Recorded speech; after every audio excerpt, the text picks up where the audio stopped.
Estamos en un lugar increíble, estoy en el medio del claustro de la Facultad de Filosofía y Teología y vamos a entrevistar a Francesc Torralba, que es un genio, doctor en Filosofía y Teología, que ha publicado más de 90 libros con casi 50 años, todavía no los ha cumplido, y bueno, es conferenciante, también colabora con un montón de medios, es escritor, profesor, es una persona que no te puedes perder y lo que quiere él es invitarnos a pensar, ¿vale? Para que podamos realmente pasar por esta vida saboreándola, ¿sí? Yo tengo muchísimas ganas y estoy muy nerviosa. ¡Uy! Aquí, bueno, acabo de llegar y me acaba de regalar, qué generoso eres ya, Francesc, o sea, la filosofía cura, ¿eh? No sabes cuánto lo necesito, porque estoy aquí, porque tengo una crisis, obviamente, espiritual, vale. ¿eh? Por eso estoy aquí. No, en realidad, ¿qué tal, Francesc? Muy bien. ¿Qué tal? Estoy muy nerviosa porque, bueno, tengo ante mí una eminencia, eres un intelectual en toda regla, no me digas que no. Bueno, me dedico a enseñar y a escribir, es lo que hago fundamentalmente. ¿Pero te consideras alguien intelectual? Es una palabra que genera muchas distorsiones, ¿no? Porque a veces dices intelectual y parece como si estás en una torre de marfil, ¿no? Muy elevada, miras la gente ahí detrás y dices, yo no soy como ellos, ¿no? Y puedo comprender lo que pasa. Por eso es una palabra que trato de evitarla, ¿no? Me prefiero que me denominen profesor, alguien que enseña y que escribe, ¿no? Pero intelectual a veces es una expresión que tiene mala prensa, ¿no? Porque indica, ya digo, lejanía, alguien, ¿no? Lejanía, elitismo, persona que supuestamente sabe cómo resolver todos los problemas, y la verdad es que no. La verdad es que ignoro muchísimas cosas, pero es verdad que me gusta aprender y me gusta enseñar. Mucho. Por tanto, evito la palabra, ¿no? Vale, vamos a evitarla. Bueno, creo que luego tengo una pregunta también al respecto, pero bueno, voy a saltármela. Antes que nada queríamos saludar, él también, Francesc, quería saludar a Lérida Sosa. ¿Sí? Sí, hombre, hay que Un saludarla. beso para Uruguay. Hay que saludarla y agradecerle toda la estima y la dedicación que tiene a gran parte de la obra que desarrolló, ¿no? Y además es una manera de mantener la amistad con una persona que está tan lejana geográficamente y que las tecnologías vinculan, ¿no? Y eso es algo muy interesante, ¿no? De cómo las tecnologías a veces nos pueden alejar de los más cercanos y a veces nos aproximan a personas que no hemos visto nunca, pero que establecemos una empatía, pues, digital, ¿no? A través de los medios. Y por lo tanto, gratitud y ganas de verla y conocerla algún día físicamente, ¿no? Yo voy a ir ahora a Uruguay el mes que viene. Pues le voy a ir das a recuerdos verte. de mi parte. Bueno, porque es una seguidora, vamos, fiel de Francesc y también un poquito mía y me dijo, por favor, entrevístalo. Así que, bueno, por eso estamos aquí, por ella y por mí también. Y para todo el mundo, por favor. Más de 90 libros publicados, yo no puedo dejar de... me sobrecoge. Y dices que parte de tu inspiración, a ver si me equivoco, viene de los picos de Europa. ¿Qué hay en los picos? Bueno, los picos es un enclave extraordinario. Belleza, pureza, vida salvaje, soledad, naturaleza en estado virgen, muy pocas personas. Y yo voy ahí, pues mira, voy en Semana Santa, voy en Navidades y voy en verano. Entonces es un lugar que realmente es una fuente de inspiración. Veraneo en un pueblo muy pequeñito, que se llama Morgovejo, a la montaña oriental leonesa, y es un lugar donde he escrito, he acabado, he empezado muchos libros. Gran parte de mi producción, al menos en los últimos 20 años, la he desarrollado allí, ¿no? Porque es un lugar inspirador.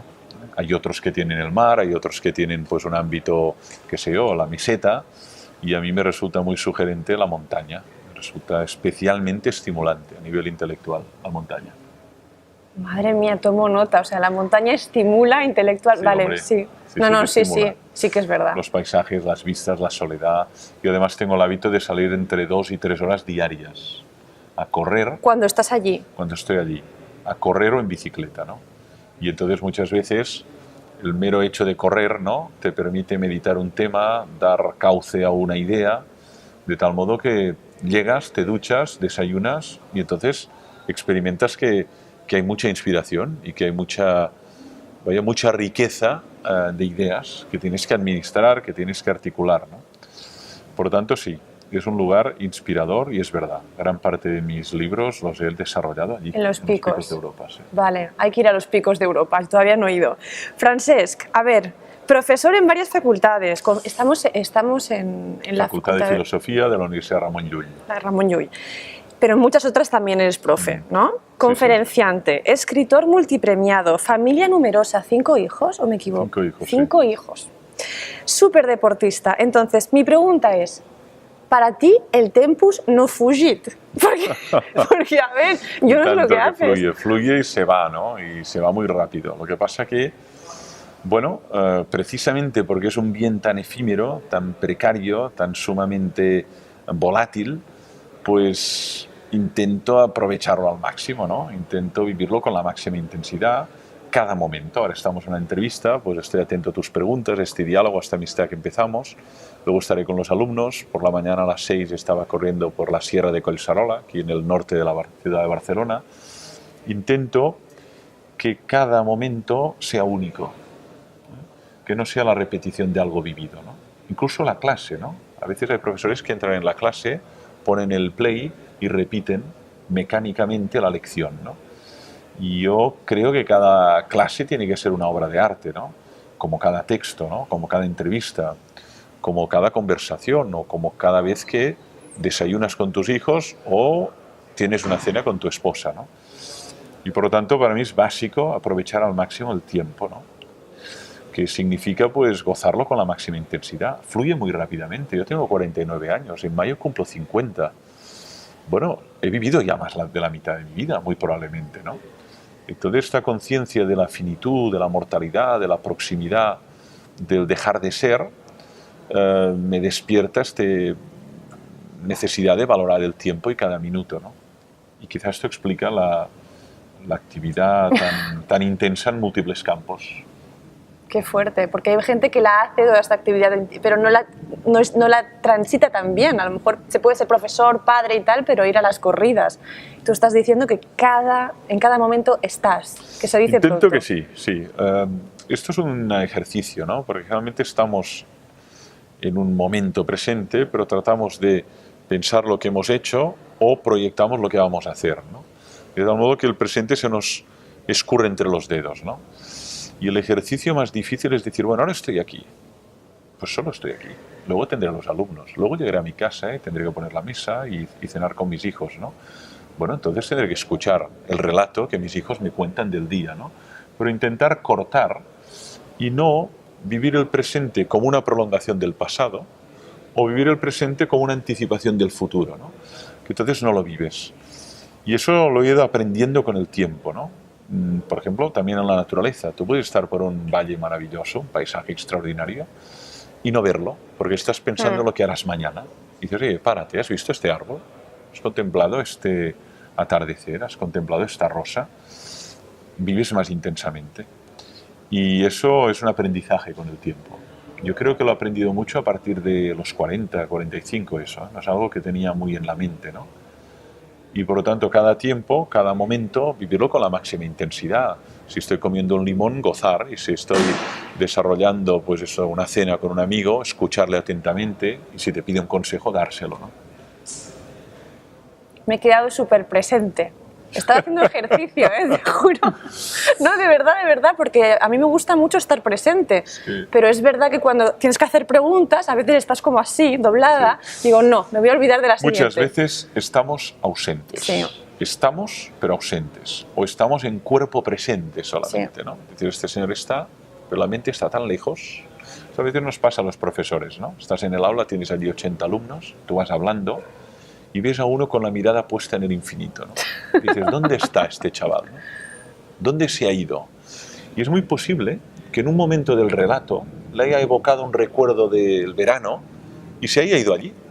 Y entonces está en cuerpo presente, pero de hecho hace media hora que no está. ¿Dónde está? Igual no lo sabe ni él, pero aquí no. Entonces yo creo que lo que hay que estar es estar presente y que muy frecuentemente estamos ausentes, ¿no? Y cuando estamos ausentes no estamos. Y tampoco gozamos ni exprimimos el momento que estamos viviendo, ¿no? Tú imagínate una persona que está delante de un texto de García Lorca, pero de hecho está respondiendo al móvil, mirando una pantalla, con la televisión puesta, no está frente a ese texto. Lo que está es disperso o ausente, ¿no? Y por lo tanto tampoco lo goza, tampoco se hace el texto, tampoco lo comprende, tampoco lo disfruta, ¿no? No. En cambio, el que acostumbra a estar presente vive intensamente todo lo que pasa. Y No se saborea pierde, y realmente la vida. Saborea porque el estar atento no es solo una actividad visual, es auditiva, es olfactiva, es táctil, es gustativa. Y este señor está atento a lo que come. Significa que no se lo traga sin haberlo saboreado, ¿no? Y está atento a la música que suena en este restaurante y a la voz que emite el otro, y se da cuenta si es una voz rota, si es una voz que evoca un sufrimiento, y entonces si estás atento también comprendes mucho mejor lo que ocurre en tu entorno, ¿no? Y puedes reaccionar, ¿no? Y muchas veces no estamos atentos y no nos damos cuenta de lo que pasa delante de nuestras narices, ¿no? De lo que le pasa a tu hija, de lo que pasa a un alumno, de lo que pasa pues, a tu esposa, ¿no? Porque no miras la cara. Esta persona ha llorado, pero ¿te has dado cuenta que ha llorado? Pues no, porque no he mirado la cara. Ha entrado en casa y estaba con el periódico así, o estaba enganchado delante del televisor, ¿no? La atención plena, que es un ejercicio espiritual, exige todo un aprendizaje, todo un trabajo, que cuando uno lo va madurando se da cuenta que esto es vivir al cuadrado, es decir, que vive más intensamente. Entonces, por lo que decías, ¿tú recomendarías el mindfulness o la meditación? Bueno, hay varias técnicas, es decir, aquí hay muchas técnicas, modalidades, instrumentos, caminos para vivir esto que llamamos la plenitud del presente, ¿no? Pues bueno, hay personas que el mindfulness les va extraordinariamente bien, hay personas que practican el yoga, hay personas que practican el tai chi, hay personas que practican la concentración mental, la meditación trascendental. Es decir, aquí, afortunadamente, tanto en las tradiciones orientales como en las occidentales, hay distintos métodos y caminos para conseguir eso que decimos, la presencia plena, la vivencia plena de la hora, ¿no? Eso, pues cada uno tiene sus recursos, ¿no? Personas que les va muy bien la meditación, hay personas que no les va bien la meditación. Hay personas que necesitan moverse más. Necesitan moverse, ¿no? En cambio, hay personas que no, que viven este momento muy pleno simplemente por respirando y marcando un antes y un después mental, ¿no? Es decir, ahora entro en casa. Todos los problemas que tengo en la oficina, todos los problemas que tengo en el trabajo quedan fuera. Y ahora estoy en casa. Y en casa están otros actores y otro escenario, ¿no? Y no voy a contaminar este escenario con lo que me ha pasado a las 8 de la mañana, con una bronca que he tenido al jefe, ¿no? O con un descalabro que he tenido, o con una indignación porque me han hecho una injusticia en el trabajo, ¿no? Sino que es la voluntad de cortar cada momento y de darle valor como único que es. Es decir, es que no tenemos suficiente idea del carácter único de cada momento, ¿no? Si lo tuviéramos, quizá quedaríamos aterrados, ¿no? Es decir, es que esto no se va a repetir nunca más. Es que esta conversación la puedes grabar y afortunadamente así lo esperamos, otros la quieran ver y escuchar, pero el hecho de la conversación que tenemos no se va a repetir, porque si empezamos otra, tendrá otro cauce, otros temas, otras temáticas. No será exactamente lo mismo, ¿no? Y este valor único significa la irrepetibilidad de cada instante. Y eso tiene un valor extraordinario, ¿no? Significa que no es posible repetirlo. Y por lo tanto, o lo vives intensamente esa vez, o no hay posibilidad de repetir y de dar marcha atrás, ¿no? Hablas de la vida, que es que me dan ganas de vivirla más. Ya la estás haciendo, mujer, ya lo estás haciendo. Sí, sí. A ver, espera. Hoy, bueno, por todo lo que decías, tu misión es motivarnos a pensar, ¿no?, en esta vida. Sí, bueno, esto es propiamente lo que es el oficio del filósofo, ¿no? En este libro lo intento explicar, ¿no? ¿Cómo concibo yo el oficio de un filósofo en el agora, ¿no? ¿Qué hace un filósofo en una ciudad? ¿Cuál es su fin, ¿no? Tenemos muy claro lo que hace un lampista, lo que hace un paleta, lo que hace un médico, lo que hace una enfermera, lo que hace un periodista. Pero ustedes, ¿para qué están en el mundo? ¿Qué hacen? ¿Qué aportan en el conjunto de la ciudad, ¿no? Pues yo creo que una de las tareas, y así trato de desarrollarlo, es dar que pensar, activar ese músculo del pensamiento, ¿no? Y alguien dice, bueno, pero ¿esto para qué sirve, ¿no? La pregunta utilitaria. Bueno, pues sirve de mucho. Piensa tus vínculos, piensa tu proyecto vital, piensa cómo desarrollas tus tareas. Usted es profesor, ¿cómo enseña? Usted es padre, ¿cómo ejerce la paternidad? Usted es hijo de una persona mayor que además tiene una enfermedad, podríamos llamar una demencia senil. ¿Qué hace? ¿Cómo se comporta? ¿No? Sobre todo es autoexamen y es pensamiento sobre el modo como desarrollamos la existencia. Podemos vivir de múltiples maneras. Entonces, esta tarea requiere siempre un paréntesis. Tú para pensar tienes que pararte, detenerte y entonces pensar lo vivido hasta ahora, no necesariamente hasta desde que naciste, pero cómo he vivido este fin de semana, cómo he vivido este verano, cómo he vivido mis últimos 5 años y proyectar cómo quiero vivir a partir de ahora, ¿no? Eso es muy útil. ¿Por qué? Porque te permite revisar, examinar, evaluar, auditar cómo estás viviendo, ¿no? Y eso te permite rehacer relaciones, acabar con relaciones, fortalecer relaciones, corregir malos hábitos, corregir determinados vicios, complejos, defectos que puedas tener. Y eso es sumamente útil para perfeccionar, para mejorar como ser humano, ¿no? En cambio, la cultura del antipensamiento es no pienses. Simplemente repite tus actos, simplemente desarrolla mecánicamente lo que haces habitualmente, ¿no? Y eso es terrible, porque esto de la existencia maquinal hay un paso, ¿no? En cambio, tú te empiezas a pensar, dices, bueno, pero ¿yo por qué necesito este ordenador, o este teléfono, o este objeto que me presentan como absolutamente imprescindible, ¿no? Igual no lo necesito. No. Igual viviría mejor sin él. ¿Por qué quieren que me parezca tan necesario? ¿Quién se va a enriquecer con eso? Es decir, el pensar es muy revolucionario, porque pone en crisis determinadas lógicas automáticas, ¿no? Estímulo-respuesta, estímulo-respuesta. Genero este estímulo, hay esta respuesta. Y el que piensa y dice, sí, ya lo veo que me has generado el estímulo. Ya veo que me repites compra, compra, compra. Pero yo me planteo, ¿tengo que comprar? ¿Para qué tengo que comprar, ¿no? Por lo tanto, para mí es revolucionario y enseñar a pensar es desarrollar un servicio a la comunidad. Y esto es lo que hacemos en el aula, esto es lo que hacemos con los jóvenes, esto es lo que hacemos a través de los libros, esto es lo que hacemos a través de los medios de comunicación digital, es lo que intentamos hacer, ¿no? Dar que pensar, ¿no? Y potenciar la capacidad de pensar que tiene todo ser humano. ¿Y a ti quién te motiva? ¿A quién, he dicho? ¿Quién te motiva? ¿Quién? Hombre, primero, mis alumnos. Mis alumnos son una fuente de motivación de primer orden. Tener que salir al aula con chavales de 18 años. Wow. Todos tecnodependientes o tecnoadictos. Ojo, ¿eh? Tenemos ya tecnoadicciones, Sí. ¿eh? Y intentar captar su atención, darles que pensar. Esto es una fuente de motivación, porque tienes que buscar las palabras, el lenguaje, los gestos, tienes que exprimir mucho la creatividad para no perderlos. Y eso te obliga mucho a, no solo a pensar bien los temas, sino el modo de presentarlos, ¿no? Qué sé yo, pues esta mañana hablaba de un tema tan interesante para muchos que es cómo nos deshacemos de determinados prejuicios, ¿no? Sexistas, raciales, económicos, estéticos, religiosos. Bueno, vamos a hablar de los prejuicios, ¿no? Y se han dado cuenta que tienen muchos. Tenemos muchos. Tenemos muchos, ¿no? Pero dices, bueno, es la generación ya formada en la democracia, la generación más liberal, la generación más cosmopolita, más viajada. Y sin embargo, observas prejuicios raciales, prejuicios religiosos, prejuicios todavía sexistas. Muy bien. ¿Dónde están las fábricas de prejuicio? ¿Dónde se generan? 1.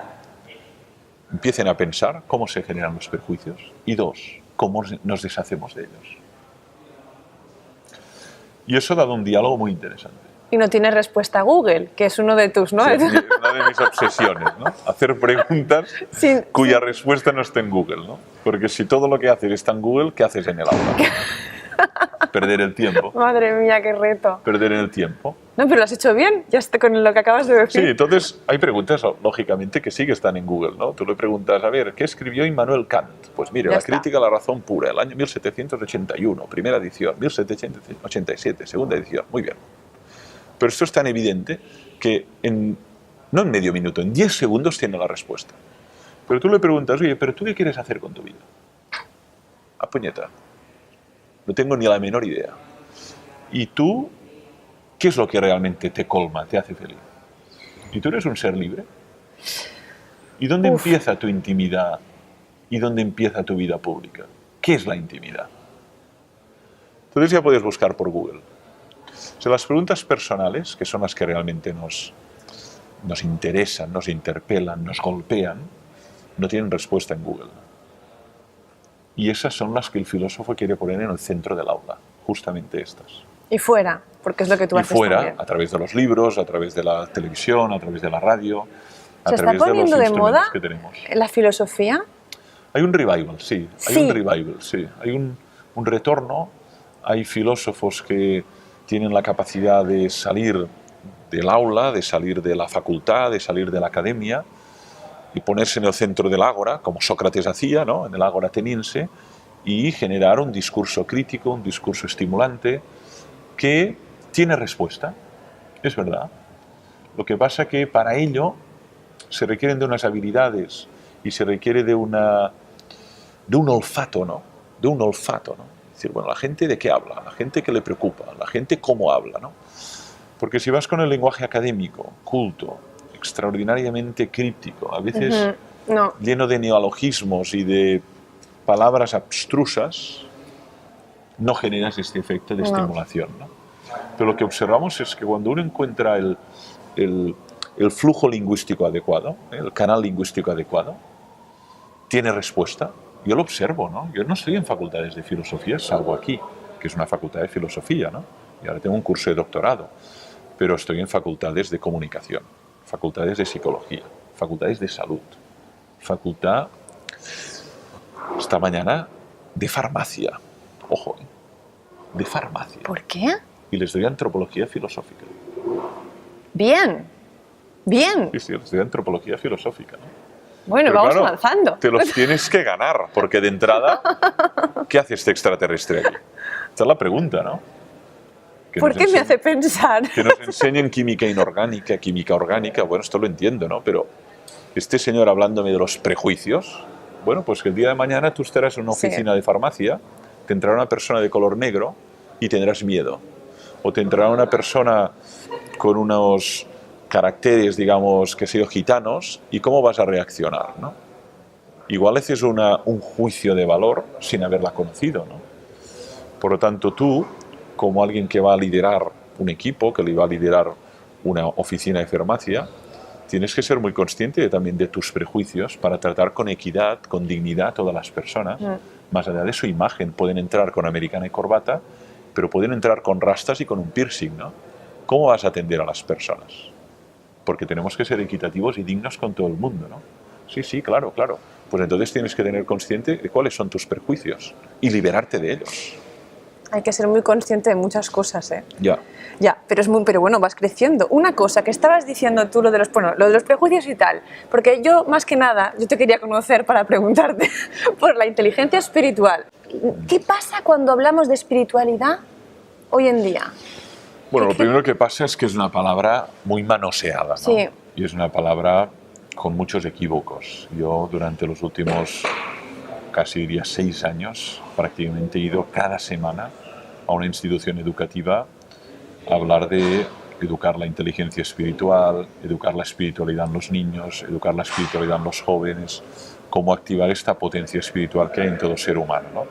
Entonces, lo primero que observo, y puedo mostrar muchos ejemplos, es perplejidad, incomprensión, a veces incluso una asociación directa de espiritualidad con religiosidad, incluso con confesionalidad. Todo esto genera muchos equívocos, muchas malas comprensiones, porque es un concepto muy vidrioso, ¿no? Muy complejo, muy difícil de acotar, ¿no?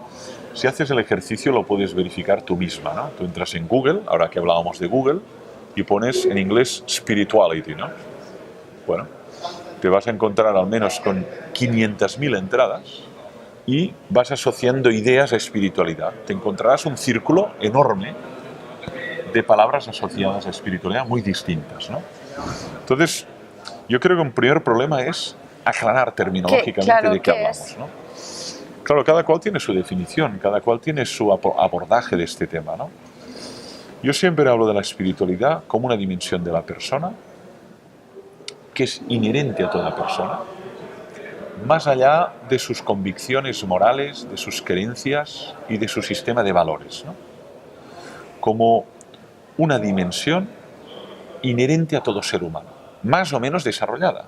Pero inherente. Pero inherente, es decir, no se puede encontrar con Dalai Lama y dices, bueno, aquí hay una espiritualidad budista enormemente desarrollada de una persona muy trabajada interiormente. O hablas con un monje benedictino y dices, bueno, hay una espiritualidad inspirada en San Benito de Nursia, qué sé yo, muy trabajada y a partir de un determinado carisma, ¿no? Por lo tanto, como pasa con nuestra dimensión lingüística, ¿no? Hay personas que hablan mejor, han leído más, están más acostumbradas a hablar y tienen más capacidad de formulación lingüística, pero todo ser humano es un ser capaz de hablar, si no está, obviamente, herido o tiene un problema, exacto, o tiene un problema patológico, es decir, este señor, pero tiene la capacidad. Entonces, esta capacidad espiritual se va a desarrollar según tus contextos. Si hubiera nacido en el Tíbet, Lhasa, capital del Tíbet, pues esta espiritualidad inherente a mi ser habría adquirido una forma tibetana, lamaísmo tibetana. Sin embargo, nací en un país occidental, mediterráneo, Barcelona, en una familia católica, y esa espiritualidad se articuló, se concretó en ese mundo. Aprendí unas oraciones, formé parte de unos rituales, fui iniciado en esa fe, etc., ¿no? Entonces, la espiritualidad es una dimensión intrínseca, pero según los contextos se va a concretar de un modo u otro, ¿eh? Pero es algo intrínseco, que yo relaciono con tres palabras siempre. Sentido. Las personas especialmente espirituales son personas que se interrogan por el sentido, por el fin. ¿Qué hacemos en este mundo? ¿Qué tiene sentido? ¿Para qué hemos nacido? ¿Qué tiene valor? ¿Qué es valioso? Sentido. Dos, apertura. Las personas espirituales son personas muy de apertura mental, de indagación de lo que desconocen, de deseo de ir más allá de las fronteras, de los límites, de lo que realmente ya conocemos y es trillado, el terreno, digamos, apamado, controlado, conocido. Y luego, además de sentido y apertura, hay esa, yo llamo empatía, conexión, compasión con el otro. Es decir, las personas espirituales son personas que sienten profundamente la unidad que les vincula con otros seres. Esto le podemos llamar empatía, le podemos llamar compasión, le podemos llamar solidaridad, pero son personas que son capaces de detectar antes lo que une que no lo que nos separa. Es decir, mire, usted es musulmán, muy bien, y por tanto va a la mezquita, tiene el Corán como libro sagrado, cree en Alá, ¿no? Y usted es ateo, no cree en Dios, considera que estamos solos y que es el resultado de una evolución de la materia viva casual, ¿no? Pero ustedes tienen mucho en común, porque desean ser felices, son hijos de una madre, sienten miedo, van a envejecer, van a morir seguro los dos, necesitan ser amados. Una persona espiritualmente trabajada ve lo que une. Esto en contextos como nuestras ciudades multiculturales, multiétnicas, multirraciales, multilingüísticas, es fundamental. Que haya personas capaces de ver lo que une a colectivos muy separados. Razones lingüísticas, económicas, sociales, raciales, ¿no? Por eso para mí espiritualidad evoca, uno, sentido o propósito. Dos, y especialmente esta idea de compasión o de solidaridad. Y luego apertura, el open your mind, ¿no? Abre tu mente y no te quedes dentro de los límites de lo que se puede medir, cuantificar, sopesar. Hay más realidad más que eso. Y la ciencia lo está demostrando. Y la ciencia abre puertas a eso, ¿no? Nos va dando, de algún modo, informaciones que nos dice, bueno, la ciencia es un lenguaje limitado, conoce una dimensión de la realidad, la tabula, la fórmula, pero están otras dimensiones de la realidad que el lenguaje científico tiene que guardar silencio, no puede describir esas dimensiones de la realidad, ni someterlas a un teorema o una fórmula, ¿no? Por lo tanto, sí, los científicos no dogmáticos, digamos así, reconocen que hay ámbitos de realidad que no pueden ser encauzadas, explicadas totalmente por el método científico. Bueno, yo ya soy en plan, tengo un montón, no he mirado las preguntas al final, espera. A mí me interesa mucho que, porque tú hablas que, bueno, para desarrollar la inteligencia espiritual como cualquier otra inteligencia, ¿no? Uno necesita de estímulos, ¿no? Y tú has un poquito hablado de por qué tu fe católica, ¿no? Por tu familia, según... Pero, ¿qué otros estímulos ha recibido Francesc Torralba para terminar siendo Francesc Torralba? Que se dice pronto, o sea, ¿qué resumirías? A ver, es difícil tratar de identificar los estímulos, pero también las personas que te han dejado huella, ¿no? Sí. Que te han marcado, ¿no? Que en un momento dado te han ayudado a decir, este puede ser tu rumbo, ¿no? Hay algunas personas, puedes dar nombres y apellidos, ¿no? Pero es verdad que en la configuración de toda persona hay una serie de figuras que te han ido dando forma. Te han ido dando forma. Y tú a veces te has dejado dar esta forma, o a veces esta forma fue una bronca, ¿no? O fue una crítica, ¿no? O fue un aviso, ¿no? O fue decir, bueno, pero ¿cómo estás malgastando tu energía, tus potencias en eso, ¿no? Cuando podrías aportar tanto allí, ¿no? Entonces, por un lado hay personas, ¿eh? En la formación de toda persona siempre hay personas, manos, que han ido ayudándote a dibujar tu camino. Profesores, padres, por supuesto, amigos, críticos, que te han ayudado a revisar, a cuestionar cosas que haces, ¿no? Y luego están estímulos que ya no son personas, ¿no? A veces el encuentro casual con un libro.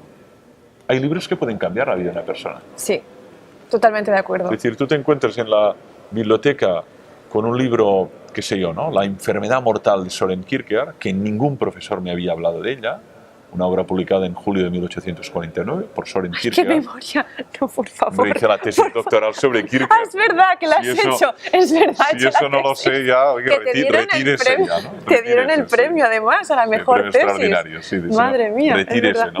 Entonces dices, bueno, ves este libro, lo lees y te abre un mundo. Entonces dices, ¿esto es casualidad? ¿Esto es providencial? Bueno, el caso es que este libro te abre un horizonte, ¿no? Edith Stein, filósofa judía convertida al cristianismo, del que estoy haciendo el curso de doctorado en este año, pues, bueno, una mujer agnóstica, lee un libro de Santa Teresa de Ávila, una mujer, fíjate, de Breslau, ¿no? O sea, muy lejos de Ávila, ¿no? Y termina el libro y dice, esto es la verdad. Es bueno, pero usted no ha leído ningún libro. No, he leído un montón de libros y soy doctora en filosofía, pero esto es la verdad. Y se convierte al catolicismo, entra en el Carmelo y hoy es santa de la Iglesia Católica, ¿no? Dices, pero bueno, un libro puede cambiar la vida de una persona, ¿no? Entonces esto ya no es una persona directa que te ha educado, que ha estado contigo, ¿no? Es un libro. Y luego hay muchos otros factores, ¿no?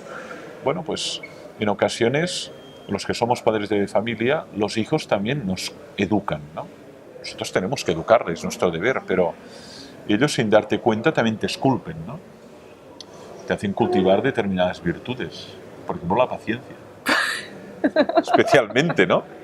Yo no sería para nada, pero para nada tan paciente sin mis hijos. Has tenido que trabajarla. La tolerancia, en casa somos 7.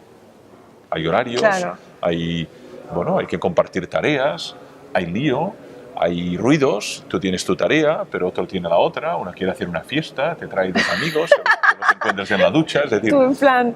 Entonces dices, bueno, la tolerancia la cultivas precisamente porque te encuentras en un entorno donde hay otros actores. Tú estás solo en una casa, 200 metros cuadrados, te puedes permitir el lujo de ser intolerante, impaciente, pero si estás con otros... vas cultivando unas virtudes que no habrías cultivado. O sea, la familia promueve la inteligencia espiritual también.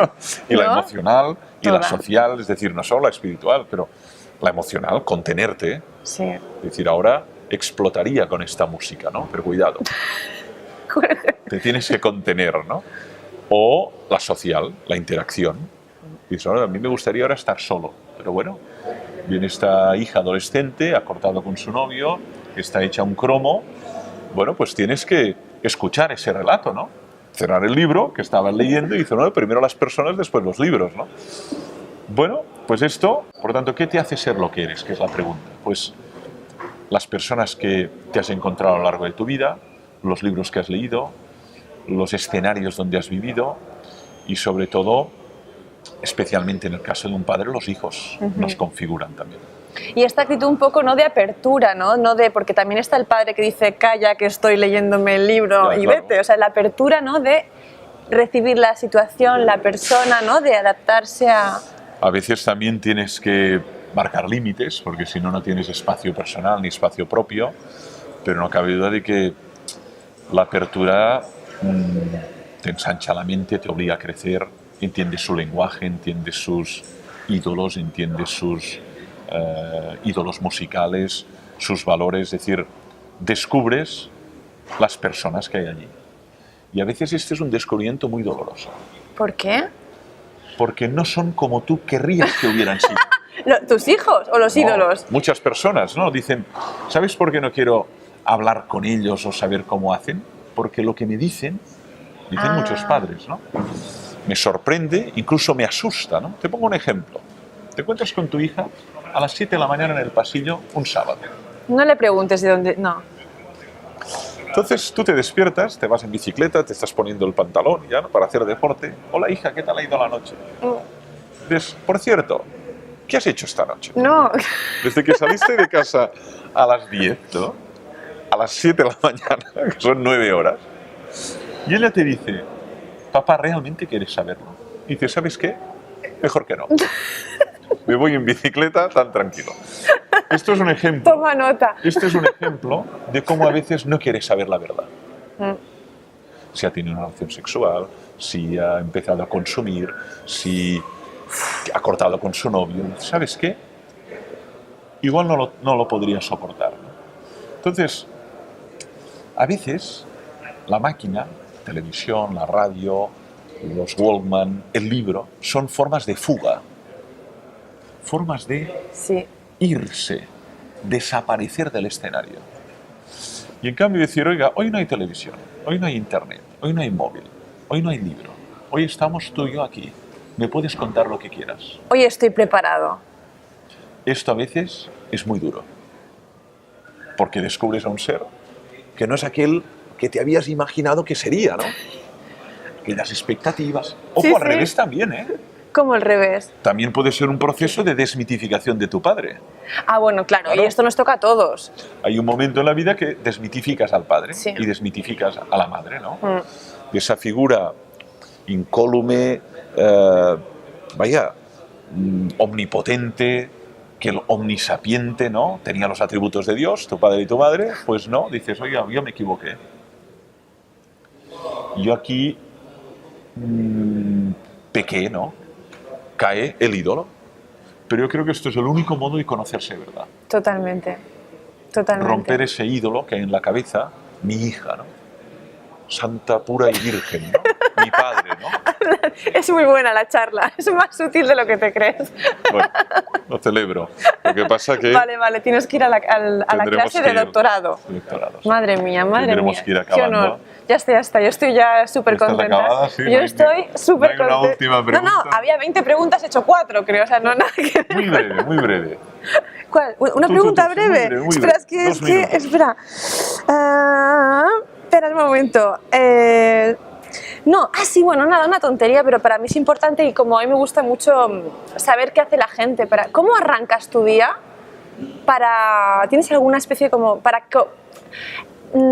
intentar conseguir que sea bueno? O sea, yo por ejemplo me levanto y pienso, yo qué sé, gracias por este día o algo así. ¿Tú tienes alguna...? Mira, yo sistemáticamente me voy o a correr o en bicicleta, Siempre deporte. diariamente. 6:15 de la mañana, estás invitada. No, es que estás dando en la clave, hay que moverse. Diariamente. Es mens sana in corpore sano, Ahora ¿no? es oscuro cuando sales, te pones el frontal. Tiene que ser a esa hora. Es que luego no tengo un momento. ¿Y a qué hora te vas a dormir? Muy pronto, 10:30.